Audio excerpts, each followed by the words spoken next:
A phone call in the middle of the night left Jack and his mother speechless. On the other end of the line was a doctor. With an urgent announcement, Tien had just had a serious accident and was in critical condition. The strong, always optimistic girl was now fighting for her life every second on the hospital bed.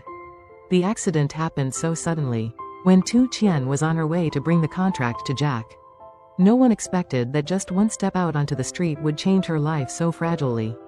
Will Jack be able to run to her side in time? Please follow the breathtaking and emotional developments in today's video.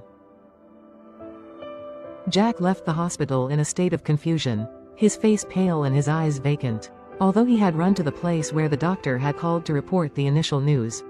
When he arrived, he received a cold reply: "We do not have any patients named Tien brought here." Jack's heart felt like it was being squeezed. At that moment, all he could do was hold the phone tightly, repeating each call, each word, checking to see if he had misheard. But no, that was exactly the name of the hospital that had called. Everything was too strange. Unable to hesitate, Jack quickly got into his car, sped through the night, and began his journey to find the girl he loved. He ran through each hospital, from the district level to the city level. At each place he went, he rushed into the reception area, breathing heavily and asking in a hoarse voice, "Let me ask, is there anyone named Tien, around 20 years old? Just brought here due to a traffic accident?" But the answer kept repeating, "No, I'm sorry." Time passed by minute, hour by hour, like a knife cutting into Jack's heart. He made dozens of phone calls, checked the emergency list from many medical centers, even private clinics. Wherever there was a rumor of someone having an accident, he rushed there like a man who had lost his mind. The night wind blew fiercely against his face. His eyes were red. His voice was getting weaker and weaker with worry and despair. In each place, Jack always held a fragile hope that maybe, just in one hospital, someone would come out and say, "Yes, she's in the recovery room." But all that was left was cold silence and pitying looks from the medical staff. Jack's mother also called him continuously, crying and saying, "Jack, have you found her yet? I'm so worried if something happens to her. How can I live, my child?" Sitting down on the steps in front of a district medical center, Jack held his head, his heart aching. In his mind now, there was only the image of Tien, a small but strong girl, always smiling despite the bitterness she had to go through. Jack could not believe it. Just a few hours ago they were still laughing and talking to each other. But now he did not know where she was. Whether she was alive or dead, he did not dare to think further. Jack told himself, "No, I must find her, no matter where, even if I have to search the whole city. I cannot give up." He stood up again, quickly wiped away his tears, then got in the car, continued walking into the night, with a strong belief that somewhere, Tien was still waiting for him. While Jack was exhausted on the sidewalk of a district hospital, his phone rang. It was Tien, a close friend who had fought side by side with Jack through many storms. Tien's voice rang out through the phone, urgent and slightly trembling. "Jack, I found it. Tien was taken to the city central hospital. I just verified the emergency patient list. It's her, but the situation is not good." Jack seemed to wake up from his trance. He jumped up, his whole body shaking, his voice almost shouting into the phone. "How is she? How is she, Tien?" Tien answered quickly, clearly, "She lost a lot of blood, and she hasn't woken up yet. The hospital needs a blood transfusion urgently. But Tien's blood type is rare, AB negative. The hospital's blood bank doesn't have enough. The doctor said the only way is to find a relative with the same blood type to transfuse." Hearing that, Jack didn't say another word. He jumped into the car, turned the car around at a terrifying speed, and then shot like an arrow through the late-night traffic. His heart was pounding. His mind was as tense as a string. Images of Tien flashed through his mind, her gentle smile, her deep eyes, her soft yet steady voice. No, he couldn't let her leave him. Not now. In just over 15 minutes, Jack was in front of the emergency room of the central hospital. He barely stepped on the brake, but braked hard, jumped out of the car, and ran like crazy inside. His whole body was covered in sweat, his hands shaking. Tien was standing right at the door of the emergency room, his face full of worry. As soon as he saw Jack, Tien walked over and patted him hard on the shoulder. "They're still keeping her in the emergency room, but the doctor said, if she doesn't get enough blood in the next hour, she could." Jack didn't let his friend finish his sentence. He pushed the door open and rushed in, his eyes scanning the opaque glass.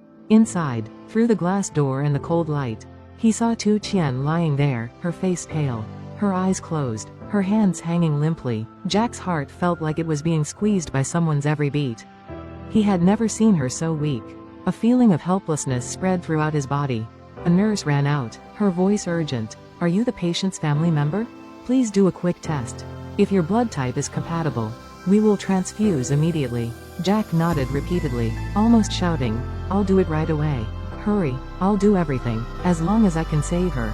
He was immediately taken into the blood testing room. While waiting for the results, each passing second felt like a century. He paced back and forth restlessly, his hands clasped together, sweat pouring down his forehead.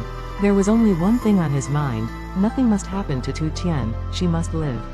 A moment later, the doctor came out, holding the results. He nodded to Jack. "Fortunately, your blood type is compatible. We will transfuse blood immediately." "Thank you. If we had waited any longer, the situation would have been very critical." Jack said nothing, just nodded slightly. His eyes turned towards the closed door, where Tien was struggling for her last breath between life and death. For the first time in his life, Jack felt so small, and how great his love for Tien was. After completing the blood transfusion procedure, Jack walked out of the treatment room, both physically and mentally exhausted. He leaned against the cold white wall of the hallway, the fluorescent lights on the ceiling making his face even paler. There were still needle marks on his hands, but he didn't care. The only thing that bothered him at the moment was Tien's pale face lying motionless in the emergency room. Jack took out his phone and dialed his mother's number. Her voice answered anxiously. "Jack, what's wrong? Have you found her yet? Any news?" Jack clenched the phone tightly, his throat choked up, trying to stay calm so as not to make his mother panic more. "I found her, Mom. Tien is at the central hospital, but her condition isn't very good. She lost a lot of blood, and hasn't woken up yet." The other end of the line was silent for a few seconds. Then her voice seemed to burst out in sobs. "Oh my God, how did this happen? My child, is she okay? What did the doctor say? Can she be saved, Jack?" Jack took a deep breath, trying to hold back his tears. "The doctor is doing his best. I just gave her a blood transfusion. Luckily her blood type is compatible. But now she needs to be monitored further. They said, it depends on her will." She choked up. "Mom has to go in now. Wait for me, don't leave her alone." After saying that, she hung up, not letting Jack say another word. Right after that, she immediately called Uncle Han, a close neighbor who often drove her to important places. Her voice was urgent over the phone. "Uncle Han, please take me to the central hospital immediately. Tien, she had a serious accident. I can't sit still anymore." As soon as Uncle Han heard, he didn't hesitate and drove over to her house within a few minutes. She just had time to put on a thin coat, grabbed her small handbag and quickly walked out. Her eyes were red, her heart was filled with worry. The door to the recovery room opened, and she saw Jack standing there, his eyes red, his face haggard with worry and fatigue. Not having time to ask anything more, she quickly walked over, her legs as if they had lost all feeling. And then, she was stunned. Tien was lying motionless on the hospital bed. Her face was pale, her lips dry, her head wrapped in bandages, her body so weak that she did not recognize this as the lively, cheerful girl she loved like her own daughter. The machines beeped regularly, coldly, but also the only proof that she was still fighting death. She trembled as she approached, her old hand trembling slightly as she placed it lightly on Tien's cold hand. She choked and called softly, as if afraid of hurting her. "Tien, it's Jack's mother and father, can you hear me?" There was no response. She still lay still, her eyes closed as if she was in a deep, bottomless sleep. Tears welled up in her eyes. She leaned down and whispered in her ear, each word trembling, so emotional that it choked her heart. "My child, you are so strong, don't give up. You have to open your eyes, there are so many people waiting for you to wake up. Jack, Mom, and all the dreams you haven't had the chance to fulfill. You haven't even worn a wedding dress. You haven't been completely happy yet." Her voice choked up, her shoulders shaking from crying. Her hand squeezed Tien's hand tighter, as if she wanted to give her a little warmth, a little motherly love. "I never gave birth to you, but I have long considered you my daughter. You are a good girl. You understand, how could I bear it if something happened to you? Tien, try your best, for yourself, for Mom, and for Jack. He loves you so much." A tear fell from her eye onto Tien's hand. At that moment, Jack stood behind her, silently wiping away the tear that rolled down her cheek.